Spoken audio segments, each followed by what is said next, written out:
Kada jedna institucija proslavlja 175 godina postojanja, nemoguće je njenu istoriju smestiti u okvire prigodne besede kakva je ova.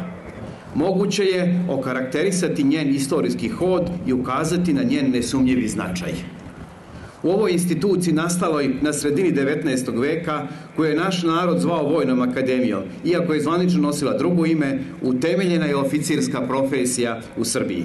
Time je Vojna akademija, po prirodi svoga posla, odmah zauzela mesto institucije nacionalnog značaja u našoj državi. Jer je mera profesionalne i intelektualne moći njenih oficira i istovremeno zauzela je centralno mesto svesti tih oficira, jer je kuća u kojoj su u profesionalnom smislu rodili. Ona je ostala tokom svih faza njene istorije, bez obzira na promjene njene pozicije u organizaciji i strukturi Ministarstva odbrane i Vojske Srbije. I danas je. Kvalitet njenog rada meren je mnogo puta, na razne načine i s različitim ocenama, ali 9 puta to merenje bilo je sudbonosno.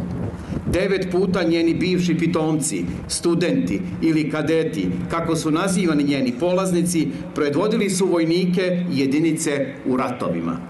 Kako je naša vojna istorija slavna, ni istorija Vojne akademije ne može biti drugačija. Takva istorija podrazumeva se i obavezuje. Za fakultete se s pravom govori da predstavljaju zajednicu studenata i profesora. Vojna akademija također je zajednica, ali ne 2, nego 3 bitna elementa. Vojnu akademiju čine pre svega kadeti, njihovi komandiri i njihovi profesori. Oni dele zajedničku sudbinu. Moraju biti selektovani, moraju raditi na sebi i moraju izvršavati zajedničke zadatke, ali svako na svom nivou kompetencije.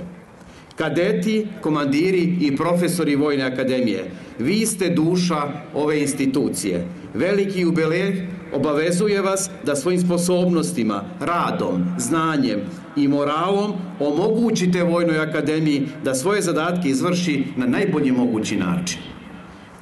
Uobičajeno je da pripadnost ovakvoj instituciji čini čast pojedincima koji u nju ulaze.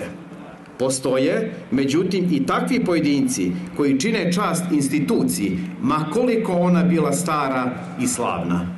Oni najtalentovaniji, najuporniji i najvredniji, koje institucija oblikuje po svojim najboljim merilima i još više oni koji postavljaju nove, bolje standarde i merila, čine nam čast.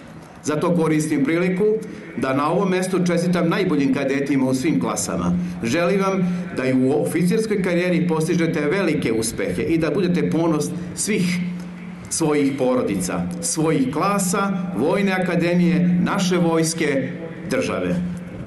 Vojnu akademiju završili su brojni velikani Srbije.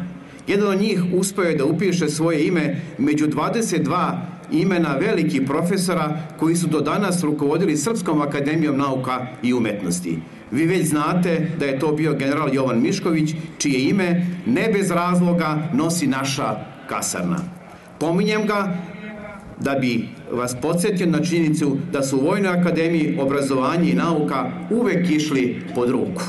Čestitam Vojnoj akademiji, a naročito Departmanu tehničko-tehnoloških i prirodno-matematičkih nauka na novim kabinetima, otvorenim u osvitu ovog jubileja i opremu koju ćete, siguran sam, umeti da dobro iskoristite i ostvarite zapažene naučne rezultate i rezultate u razvoju naučnog podmlatka. Za svaku visokoškolsku ustanovu i naučno-istraživačku organizaciju nastavni i naučni podmladak je od ključnog značaja, jer joj obezbeđuje kvalitet, kontinuitet i trajanje. Posebno naglašavam značaj trajanja, jer je na našem balkanskom prostoru najveći izazov bio trajati i opstajati. Vojna akademija je jedna od onih temeljnih državnih institucija koja traje punih 175 godina. Ona se tokom tog dugog perioda mnogo puta menjala i reorganizovala. Upravo je ta spremnost da se menja izraz vitalnosti Vojne akademije, zahvaljujući svojim pripadnicima koji su bili spremni da menjaju organizaciju akademije i unapređuju njen rad, prateći razvoj nauke i ugledajući se na najrazvijenije vojne škole u Evropi i svetu, Vojna akademija je danas to što jeste. Savremena vojna visokoškolska ustanova koja obrazuje i vaspitava kadete dostojne oficirske časti i slave srpskog oružja. Živela Vojna akademija! Živela!